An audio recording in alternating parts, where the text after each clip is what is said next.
Pronto. Estamos sendo gravados. E aí, vocês conseguiram assistir o vídeo? Sentiram dificuldade em alguma coisa? Tem alguma dúvida, algum comentário?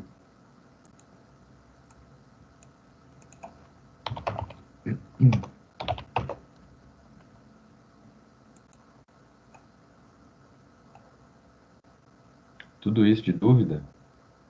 Não vai dar tempo de responder.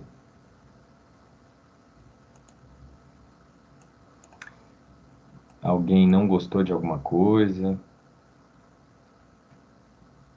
Como é que é? Professor, assim, eu achei o vídeo bem, assim, interessante porque ele é um vídeo, pelo que eu vi, ele é um pouco antigo, mas ao mesmo tempo ele é tão presente na atualidade das coisas que estão acontecendo hoje em dia e tal. Exatamente. Antigo no sentido do quê? Do conhecimento? Você fala de coisas que a gente tem que aprender? Não, antigo da época que lançou, pelo que eu vi, ele lançou acho que foi em 2014. Qual o vídeo? Foi o sobre. Ai, gente, peraí, como é o mesmo nome? A História das Coisas? Esse que eu Ah, assisti. não. Sim, você está falando do vídeo da história das coisas. Sim, esse vídeo é antigo. Mas eu estou perguntando do vídeo sobre água, da aula sobre água que eu dei essa semana. Ah,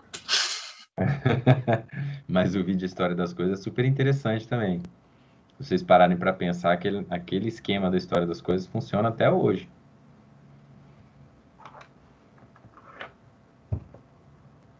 O que você achou de interessante nele, Agatha? professor, eu achei assim, que ele tem, tipo, por ele ser um vídeo antigo, a gente pensa que, tipo, as coisas que aconteceram naquela época iam mudar para melhor, mas pelo que a gente vê, tipo, na verdade tá mudando, às vezes, mais para pior. Eu acho que está mudando, está melhorando. As coisas são muito mais lentas, né? As pessoas precisam ser conscientizadas primeiro para depois começarem a praticar de fato as coisas que estavam no vídeo, né? Mas questão de consumo, por exemplo, ainda é super presente e vai ser difícil de abandonar essa visão, né? Porque toda a economia é baseada no consumo. E agora que a gente está começando algumas coisas sobre reciclagem, algumas empresas estão começando a recolher produtos para reciclar e tal. Então, tem coisas que estão avançando, outras não, mas de maneira geral, o consumo é sempre daquele jeito, ainda as pessoas consumindo loucamente, sem pensar no produto e principalmente querendo preço baixo a qualquer custo, né? Outras pessoas assistiram esse vídeo, outras pessoas assistiram o vídeo de água.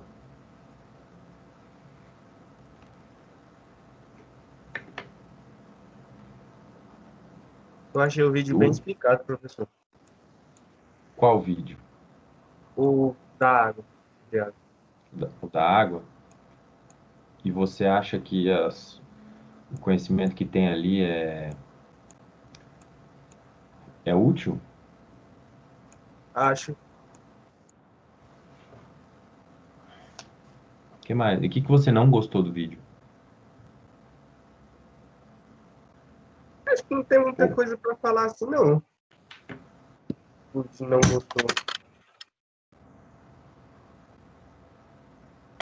ok. Vou compartilhar com vocês aqui uma coisa. Vocês estão vendo minha tela? Sim. Beleza. Eu estou aqui, ó. Essa faixa de terra aqui é uma propriedade rural do seu José da Silva, por exemplo. O seu José da Silva cria gado, olha aqui os animais que ele tem no pasto, planta algumas coisas e mora aqui na propriedade e usa água para o consumo dele. E ele tem aqui um corpo d'água, tem aqui um açude, mas ele anda reclamando recentemente que o açude dele está secando e a nascente dele está secando. Por que isso está acontecendo? Ó, o sítio aqui José, José da Silva, fica aqui, ó, no estado de São Paulo, certo? No interior do estado de São Paulo. Então vamos voltar lá, dar um zoom no sítio dele. Vocês estão vendo que toda essa área aqui, ó, vocês conseguem enxergar a sombra por imagem de satélite. Olha essa área aqui, olha essa área aqui, olha essa área aqui, ó. Tudo isso aqui são as áreas dos corpos d'água. Vocês conseguem enxergar que tem um monte de corpo d'água, ó. Todas essas áreas mais escuras são os rios e os riachos, beleza? E aqui o rio passa na propriedade dele, pelo menos a nascente passa na propriedade dele. Mas por que está acabando a água? O que está acontecendo com a água dele?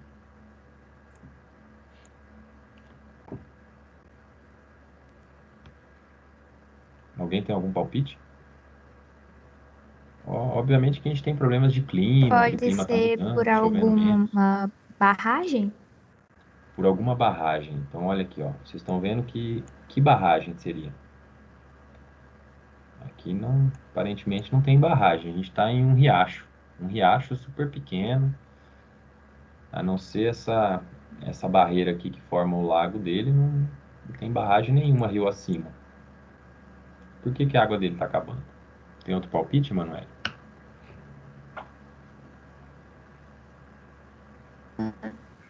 Então, porque como eu falo? Tá tendo o uso indevido da parte de cima do rio, antes de chegar por onde passa. Uso indevido da parte de cima do rio. O que vocês estão vendo aí em cima do rio? Vocês estão vendo que esse aqui é o rio, né? Onde ele corre. Ele nasce mais ou menos aqui, ó. E vocês estão vendo que toda essa área aqui é a área da bacia de drenagem desse rio. Essa área aqui, ó, é a área da bacia de drenagem desse rio. Essa área toda aqui, ó, é a bacia de drenagem do mesmo rio, desse mesmo Rio Grande. Mas se a gente for considerar só esse aqui, essa aqui é a bacia de drenagem desse rio. Vocês estão vendo que uso que tem aí dentro dessa bacia de drenagem?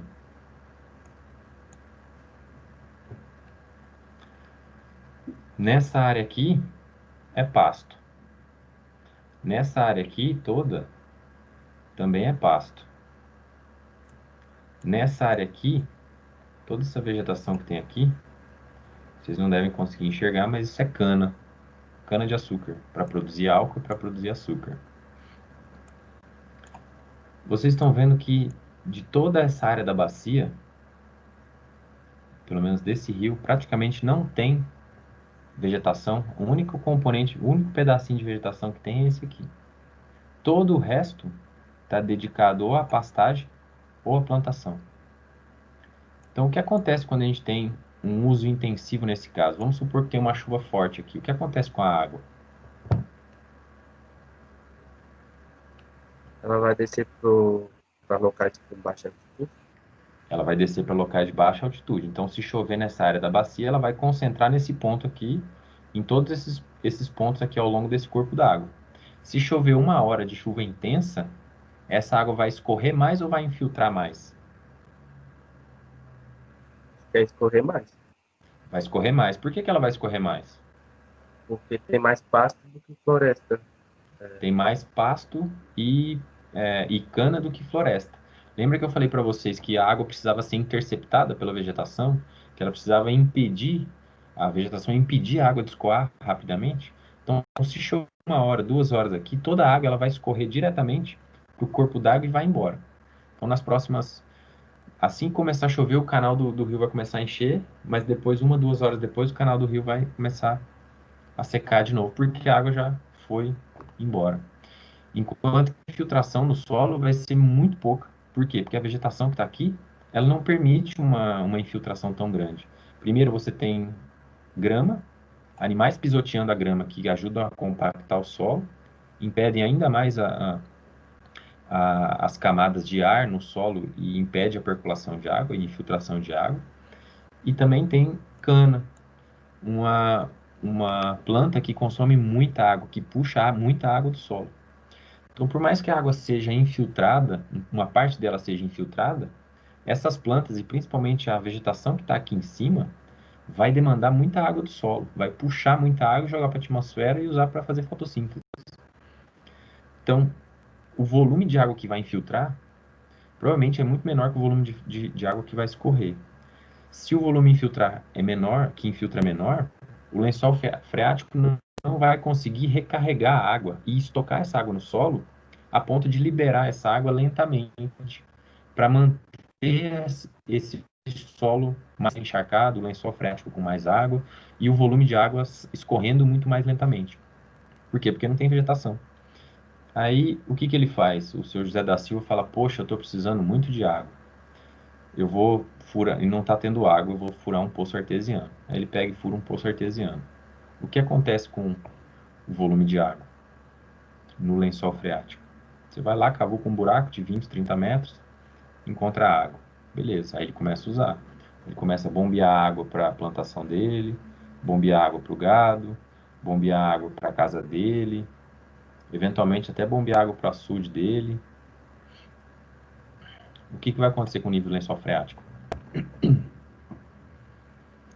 Se infiltra pouco e está usando muito por causa das plantas e da pastagem, e ele ainda puxa a água do solo por meio de um poço artesiano, o nível do lençol freático provavelmente ele vai começar a baixar, porque ele não vai conseguir aguentar todo esse uso de água intenso.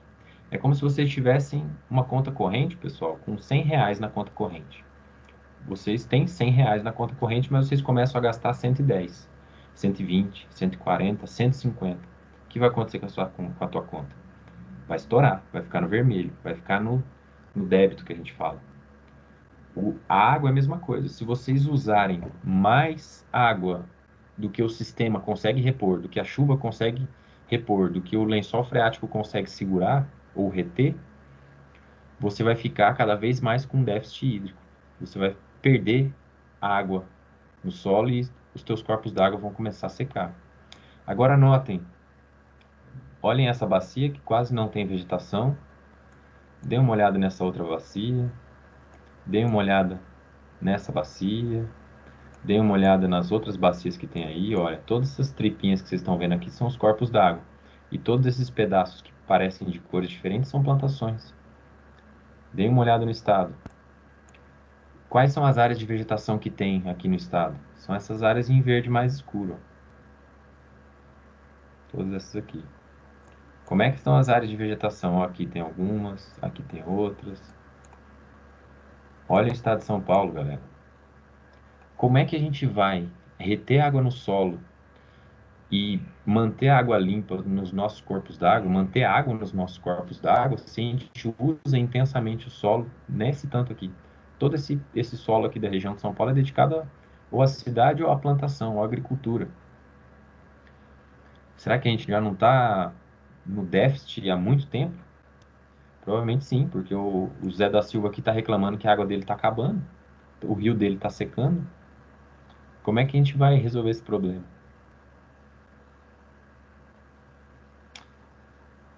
Então notem que o problema, por mais que esteja acontecendo aqui com o seu José da Silva, tem outras pessoas que estão sentindo o mesmo efeito. Talvez essa pessoa já, aqui, ó, nessa bacia de drenagem, esse acho também talvez não tenha água. Vocês estão vendo que mal a gente consegue ver o curso, a gente só vê que tem um baixio aqui, mas que provavelmente não tem água, talvez tenha só um brejo. Será que isso não vai secar? Aqui provavelmente tem um pouco mais de água, mas olha quanto tempo esse corpo d'água ainda vai aguentar, sendo que a bacia é usada nesse tanto. Não sei se vocês se lembram, há 3, 4 anos atrás, São Paulo passou por uma uma seca gigantesca. Foram vários meses de seca intensa, governos fazendo obra torta direito para tentar ter água para dar para as pessoas beberem, para as pessoas consumirem. Por que passaram por essa seca? Primeiro porque a estação seca chegou, parou as chuvas, mas os corpos d'água começaram a secar. Os riachos começaram a secar. Não tinha água para o gado, não tinha água para a plantação. Por quê? Por conta dessa falta de vegetação no estado. Dei uma olhada também na cidade de São Paulo. A cidade de São Paulo, ela fica em altitude, ela fica não sei quantos metros exatamente, mas é uma área mais montanhosa. A cidade de São Paulo é uma cidade gigantesca em um lugar que praticamente não tem rios grandes. A maior parte dos rios são rios pequenos. E aí eles dependem desses únicos reservatórios que tem aqui, ó. Represa de Guarapiranga, represa Billings, são exatamente aquelas represas que quase secaram, porque não tinha água.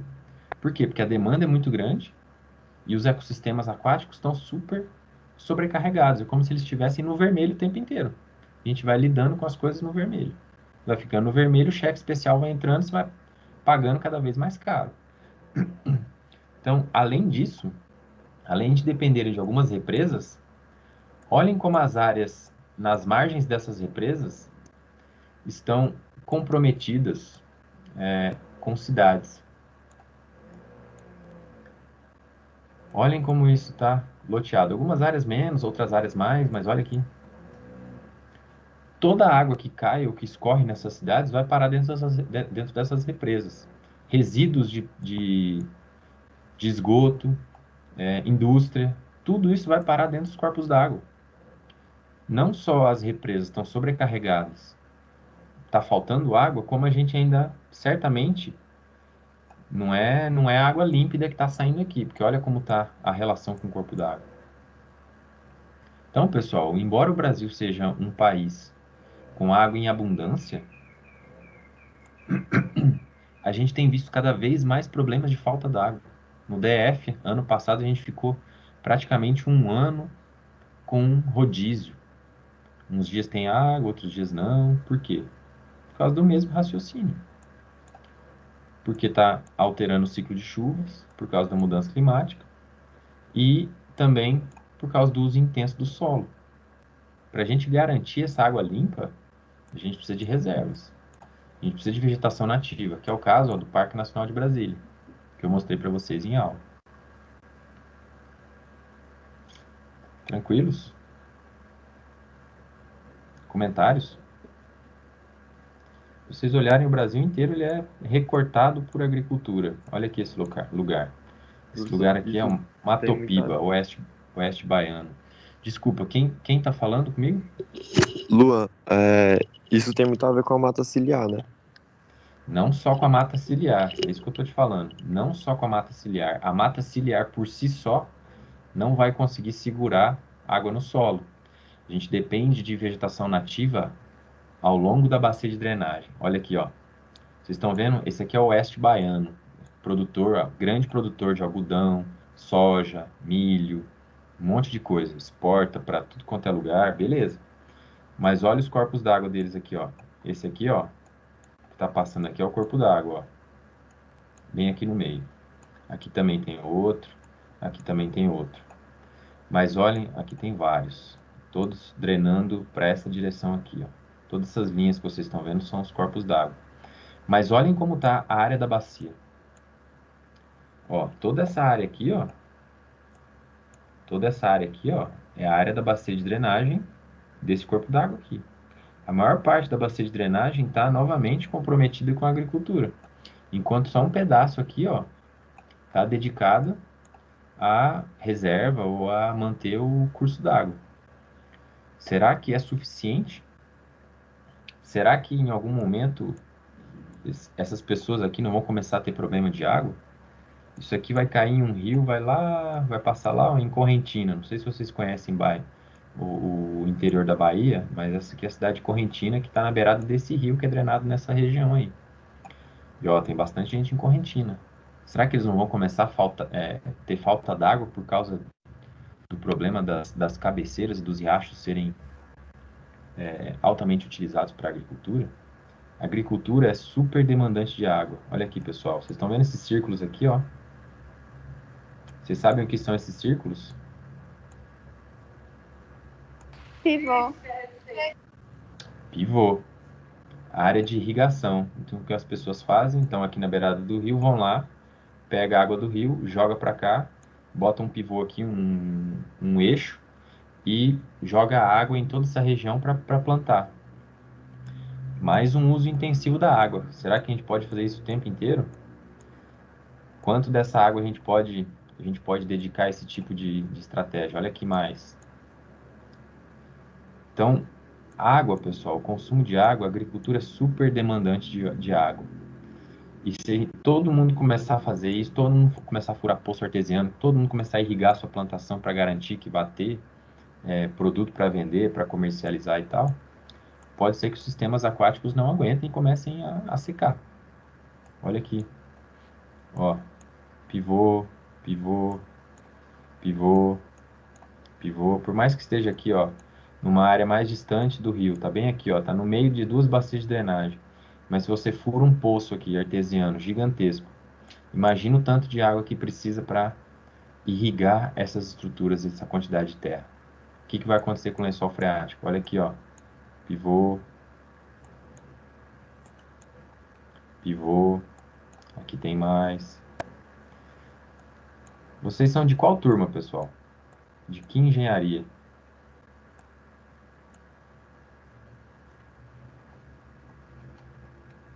Agronomia. Agrônoma. Agronomia. Beleza. A gente precisa garantir a agricultura, mas a gente precisa se preocupar com a qualidade da água. A gente precisa se preocupar com o uso do solo na área de uma bacia de drenagem. Por quê? Eu preciso de milho, eu preciso de soja, eu preciso de algodão, eu preciso de tudo isso. A gente precisa comercializar essas coisas todas, a gente precisa fazer alimento, gerar alimento para as pessoas.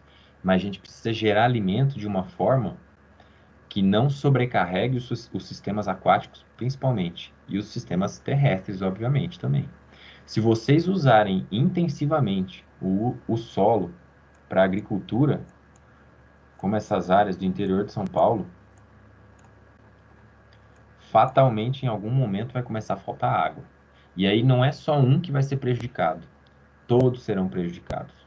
Vai faltar água para beber, vai faltar água para produzir, vai faltar água para a indústria, vai faltar água para escovar o dente. Então, o meu papel como biólogo é alertar e dizer, olha, isso aqui é um problema. Vocês precisam ficar atentos ao ciclo da água, vocês precisam ficar atentos à vegetação nativa, vocês precisam ficar atentos à vegetação que vai impedir o escoamento da água, vocês precisam ficar atentos à infiltração no solo, vocês precisam ficar atentos ao lençol freático. Esse é o meu papel, estou ensinando vocês.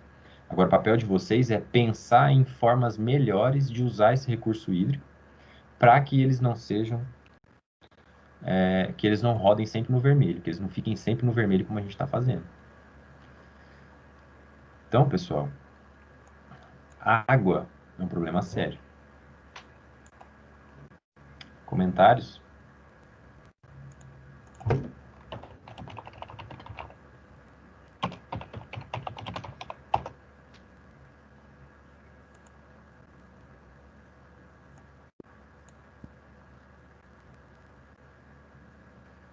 E aí pode entrar alguém e falar, ah, não, mas a água não vai acabar. Muito difícil acabar. Se você perguntar para o José da Silva lá, o fazendeiro, ele fala, a água não vai acabar. Difícil a água acabar.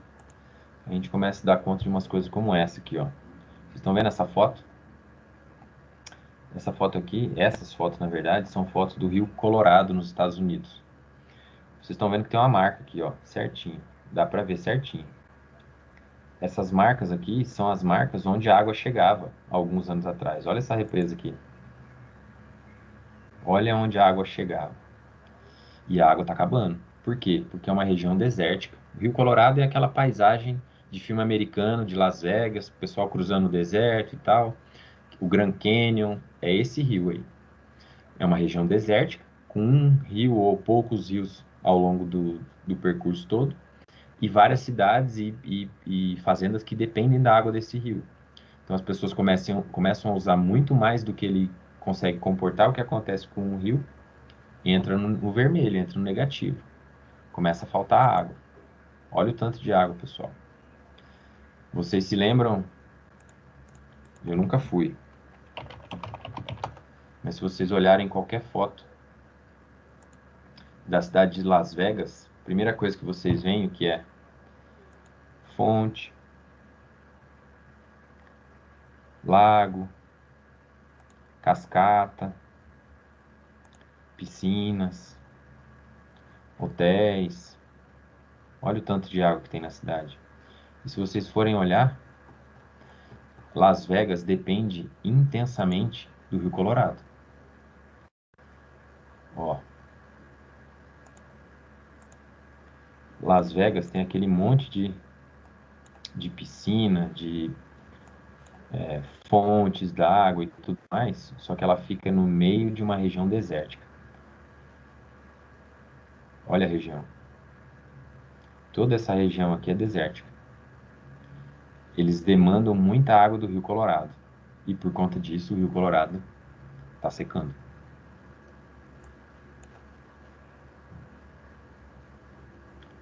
Comentários?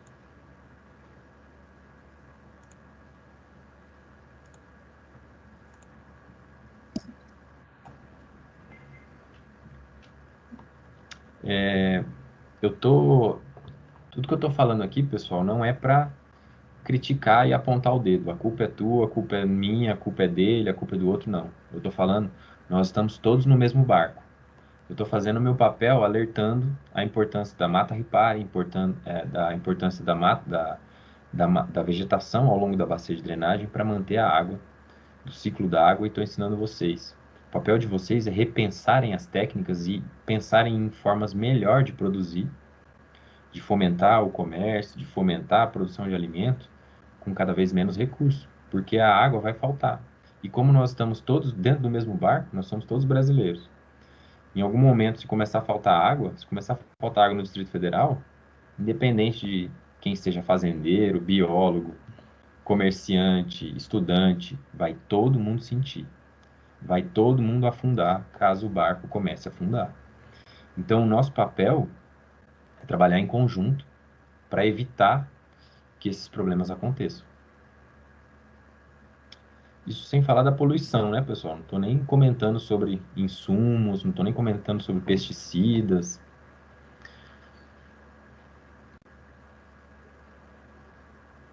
Comentários? Críticas? Angústias? Podem falar, pessoal. Eu não vou criticar ninguém pelo que vocês falam, muito pelo contrário. A gente está aqui para debater, para conversar numa boa sobre isso. Professor, eu tenho uma dúvida aqui, só que não é bem na matéria. Você comentou a respeito de Las Vegas. E, tipo, Las Vegas fica no deserto, mas como que lá neva? Porque, tipo, eu já vi muitos casos que as pessoas vão lá para Las Vegas, fica lá e depois eles já vai para neve. Como que lá neva? É por conta das montanhas, é uma região montanhosa. E como está em alta altitude, eu não sei exatamente quantos metros são, mas às vezes neva nos picos das montanhas. Não sei de onde vem a umidade, deve vir ou do oceano, provavelmente do Oceano Pacífico, e acumula neve nos picos. Mas é um clima parecido com Brasília.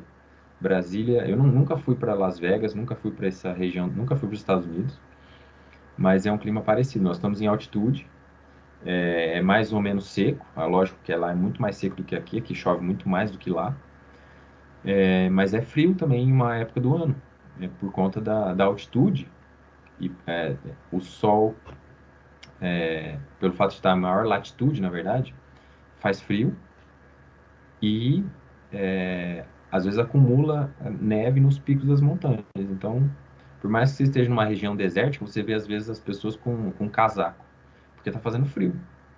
Faz frio, tem um pouco de umidade, ela se acumula e fica lá nos picos. Simples assim.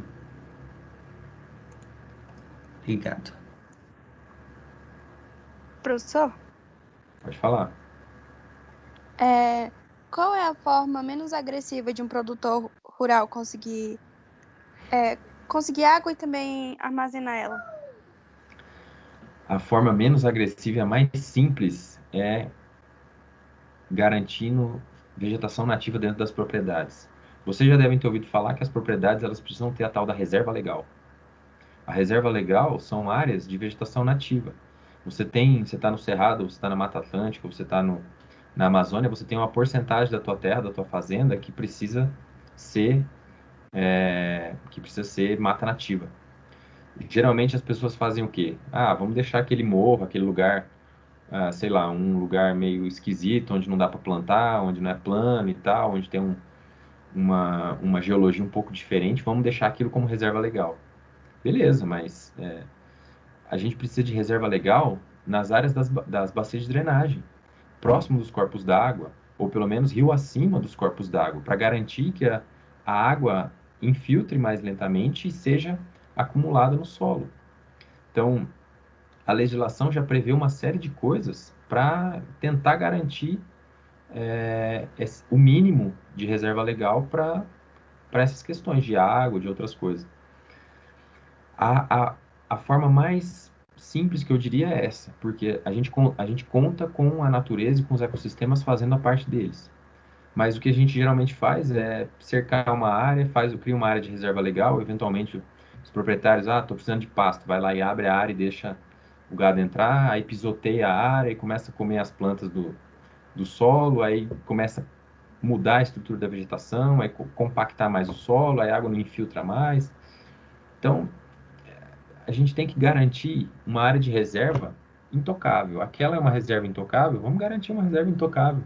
Mas vamos pensar na bacia de drenagem. Agora vocês sabem que a água precisa escorrer do ponto mais alto para o mais baixo. Se você tem um rio na tua propriedade, quer garantir que ele tenha água, vamos botar uma vegetação de forma que ele consiga, que a vegetação consiga manter água no solo. Estou vocês a minha tela e vou voltar lá no seu José da Silva, lá na propriedade dele. Cadê a propriedade dele aqui? Ele fala, poxa, aí eu vou lá o biólogo e falo para ele, olha, se você quiser garantir água aqui na tua propriedade, esse pouquinho de vegetação aqui que você plantou com muito custo, tomou uma multa do IBAMA, foi lá e teve que plantar, beleza, manteve essa área, só que isso não está sendo suficiente para garantir a água. A gente precisa pelo menos plantar mais, pelo menos nas áreas mais a montante ou nas áreas rio acima. Então, se eu quiser garantir água aqui nesse pedaço, eu pelo menos teria que ter uma boa porção de vegetação nessa área. Aí eu falo para ele, vamos aumentar a vegetação aqui. Ele fala, poxa, não posso, vou perder pasto. Ou senão ele fala, não vou fazer isso, porque o vizinho não faz. E de fato, por mais que ele plante toda essa área dele aqui de árvore, de vegetação nativa, pode ser que ele mesmo não veja o efeito disso, mas quem vai sentir o efeito disso é o vizinho de baixo dele. Por quê? Porque a água vai ser estocada aqui no solo dele, vai ser liberada, e provavelmente a água vai começar a vir com mais força no vizinho de baixo. E ele vai ser prejudicado porque o vizinho de cima não planta. Aí ele vai falar, eu não vou fazer isso, meu vizinho não vai fazer, todo mundo precisa fazer. Se ninguém fizer, não adianta nada, então não vou fazer. Ele fala, vou ter que, governo de estado, governo federal, governo municipal, seja lá, pode vir o Papa, vai ter que vir o Papa aí para mandar todo mundo plantar a vegetação nativa. Adianta? Não adianta. Alguém vai, por mais que tenha uma lei imposta, não sei o quê, as pessoas vão fazer? Geralmente não, mas eu posso falar para ele, olha, tente, faça a tua parte, plante, porque eventualmente você plantando aqui, se você plantar aqui e funcionar, o teu vizinho pode começar a ter água aqui embaixo também. Aí o vizinho vai olhar e falar, poxa, ele plantou árvore e começou a minar mais água, que legal. Vou plantar também. Aí ele pega e planta na área da bacia. Aí ele começa a plantar aqui também. Aí os outros vizinhos de baixo também começam a ver e falam, poxa, tá minando mais água, vou plantar também. E planta. Aí o vizinho de cima se liga, poxa, tá funcionando, vou plantar também. Então, a gente precisa, por mais que seja um trabalho de formiguinha, a gente precisa que algumas pessoas comecem a fazer isso. Por quê? Porque é só se todo mundo for esperar cair do céu ou fazer tudo junto de uma só vez, vai ser impossível. Impossível. Não tem Cristo que faça você recuperar a vegetação nativa em 50% do estado de São Paulo. Agora, se você começar pouquinho a pouquinho, as pessoas começarem a ver os efeitos daquilo, provavelmente essas ações vão se multiplicar. Professor, minha pergunta era basicamente sobre isso. Por exemplo, não só sobre São Paulo, mas do jeito na atual situação que o Brasil está, consegue contornar esse tipo de problema de estiagem e falta de água? Estiagem não, né? A falta de água. Pessoal, a gente está careca de saber o que precisa fazer para lidar com a falta d'água, ou pelo menos minimizar a falta d'água. Vocês já escutaram falar de rios voadores que vem água da Amazônia? Toda essa região de São Paulo, interior, sudeste, toda essa região aqui no centro do Brasil, ela só não é mais árida porque tem umidade que vem da Amazônia também. Então, tá tudo na mídia o tempo inteiro. Pantanal tá pegando fogo, Amazônia tá pegando fogo, tá tudo. Por que que tá todo mundo de cabelo em pé que tá pegando fogo nesses lugares todos? Porque a gente está eliminando vegetação nativa, a gente está criando pasto, a gente está jogando mais partícula de poeira, de cinza, de moléculas para a atmosfera. Para a chuva chover, o processo de criação de chuva é o seguinte: precisa ter umidade na atmosfera. A partir do momento que tem umidade, precisa ter algumas partículas. Imagine uma partícula de poeira na atmosfera. Essas partículas de poeira são as chamadas núcleos condensadores de chuva. A umidade vai se juntando nessas partículas e vai ficando bolinhas de água. À medida que essas bolinhas de água, de umidade, vão ficando cada vez mais pesadas, elas caem. E quando elas caem na forma de chuva. Esse é o processo de formação da chuva. Se você tiver muito mais partícula na atmosfera, precisa normalmente de 100 partículas, por exemplo, para chover normalmente. Mas você faz uma queimada, você revira a terra, bate um vento, joga um monte de partícula, fumaça, fuligem, tudo, joga tudo para a atmosfera, você acaba com 1.000 partículas na atmosfera, sendo que você precisava de 100 para chover. Se você tem muito mais partículas na atmosfera, as gotículas de umidade elas vão ter muito mais partículas onde se juntar. Se elas têm muito mais partículas onde se juntar, a partícula não vai ficar tão pesada. Se ela não fica tão pesada, ela não cai na forma de chuva. Então, quando você lança cinzas, quando você lança partículas, aerossóis para a atmosfera, essas partículas ajudam, quando você lança em excesso, essas partículas ajudam a meio que competir pela água que está na atmosfera e impedir que formem gotículas de chuva. Então, isso contribui mais para a diminuição das chuvas. Então, o que a gente precisa fazer? A gente precisa de área de vegetação nativa, a gente precisa de área de vegetação nativa em partes chaves das bacias de drenagem para garantir água para os cursos d'água. A gente precisa repensar a nossa política de queima. Eu preciso limpar o pasto, eu preciso limpar uma área de vegetação, vou lá e queimo. Não, vamos ter que fazer de outra forma. A gente precisa pensar em desmatamento, em evitar desmatamento. A gente precisa reflorestar. Tudo isso é o que a gente precisa fazer. Tudo isso que os biólogos chatos ficam falando e brigando o tempo inteiro, vamos reflorestar, vamos cuidar, vamos não sei o quê, né? Tudo isso que os biólogos chatos ficam falando é justamente isso que a gente precisa fazer.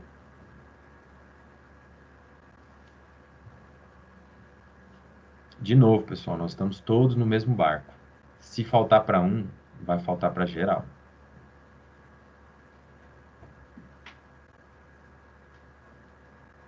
Professor? Pode falar. Professor? Pode falar, estou te ouvindo. E nessa reserva de mata, que é obrigatório, se a gente implementasse uma agrofloresta, só que com, por exemplo, plantas frutíferas que fossem nativas, eu estaria indo contra a lei ou eu estaria contribuindo para, tipo, degradamento ainda? Ou eu poderia fazer isso?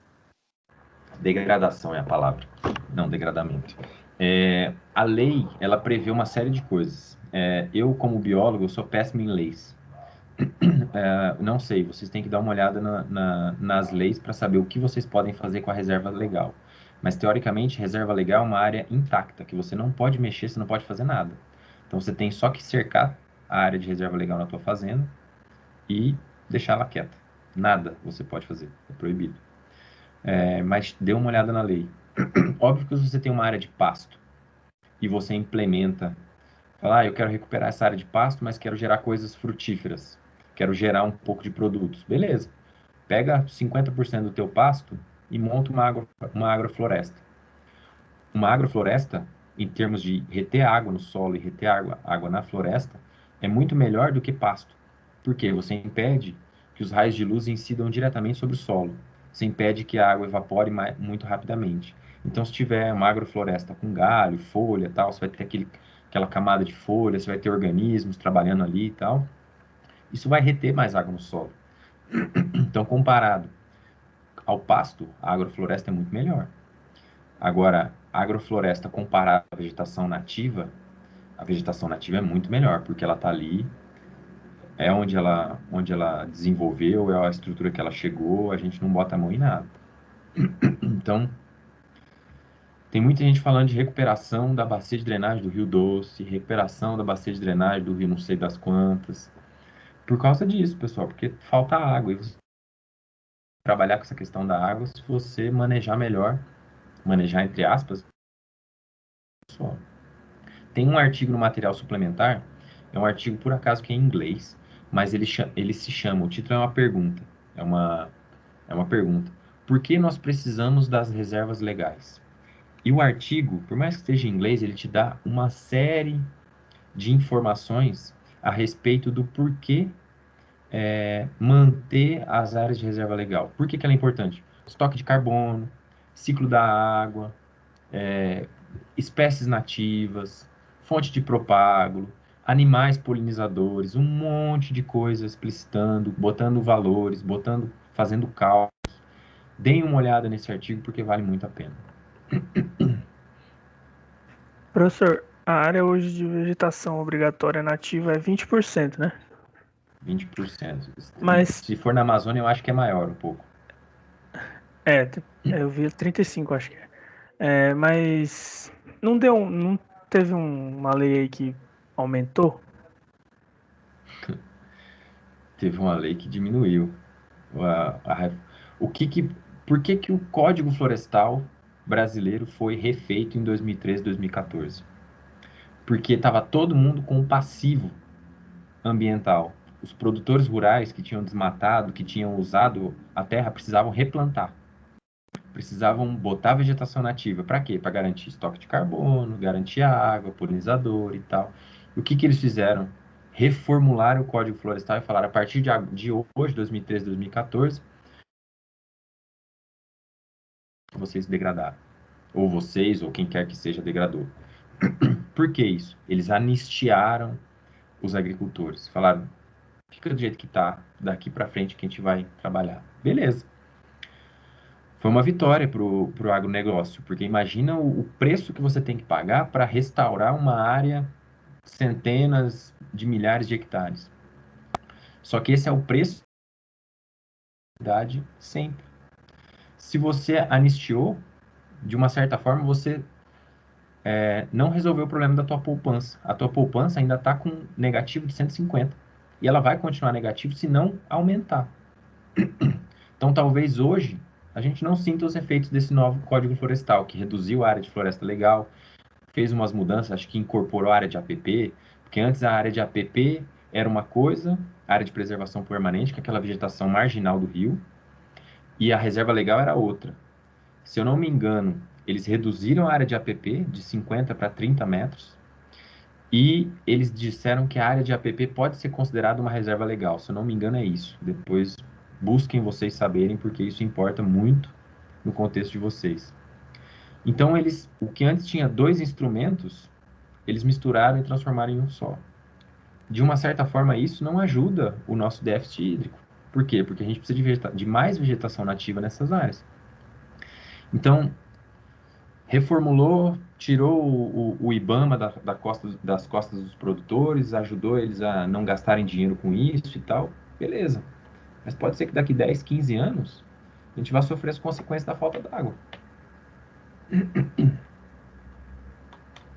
Deem uma lida, pessoal, porque isso aí, pensem, leiam o Código Florestal, vejam quais foram as mudanças, pensando na água. E aí depois vocês vão entender se melhorou ou piorou. Em geral, piorou. Pelo menos do ponto de vista da água e do ponto de vista da conservação, piorou muito. Do ponto de vista agrícola e de produção, com certeza melhorou.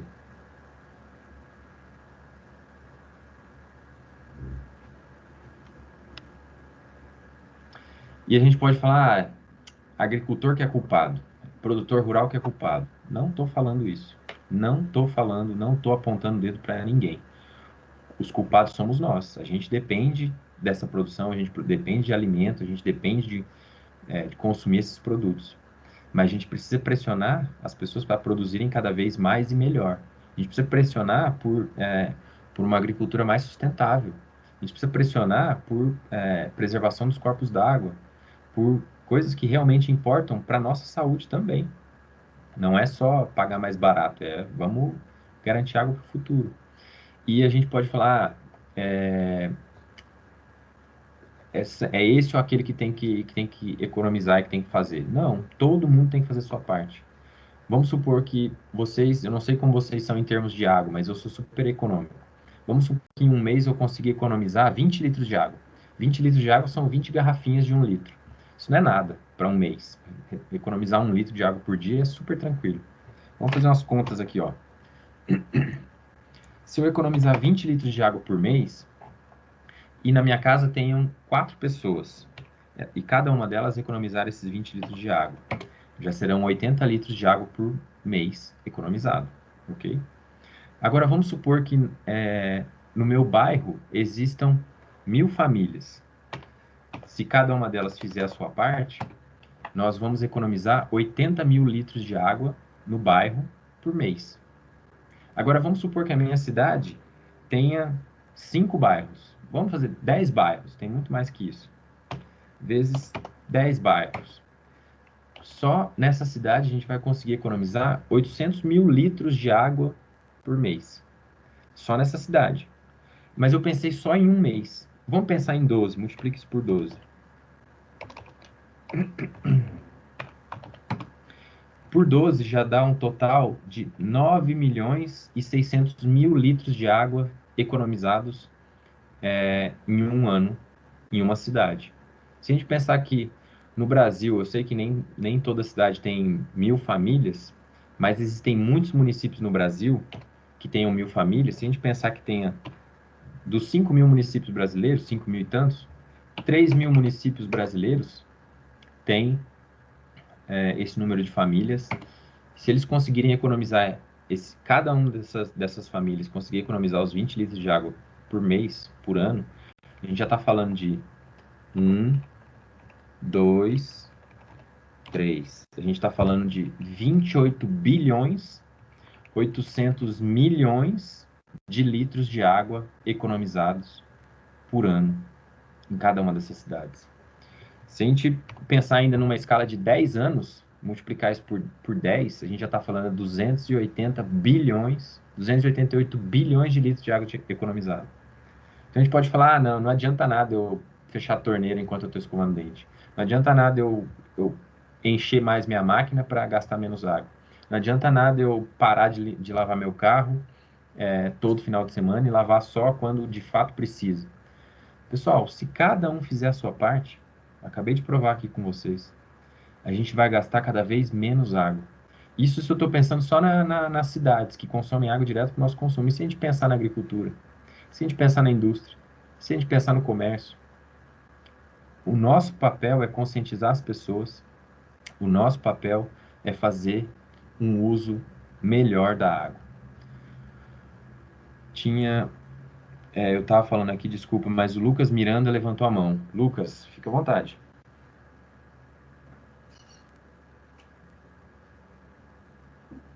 Se alguém mais quiser falar alguma coisa, alguma dúvida. Oi, professor, boa tarde. Eu tenho uma dúvida, só que não é sobre o conteúdo. Ela é sobre a matéria. Nas primeiras aulas, eu acho, o professor falou do trabalho, né? Que a gente vai ter um trabalho final e tudo. E quanto à divisão desse trabalho, como que a gente vai fazer? Porque o senhor perguntou ali mais cedo e viu que a maioria dos alunos é da agronomia, só que tem eu e um colega da engenharia civil. E só tem nós dois, pelo que eu vi. E pelo Teams, eu acho que a gente não está conseguindo comunicar direito com a galera. Aí a gente não tem mais ninguém para fazer grupo, a gente não está sabendo como que está fazendo essa divisão do grupo, se os grupos já estão formados, alguma coisa assim. Então, eu estou perguntando para o senhor, mas serve para a turma toda.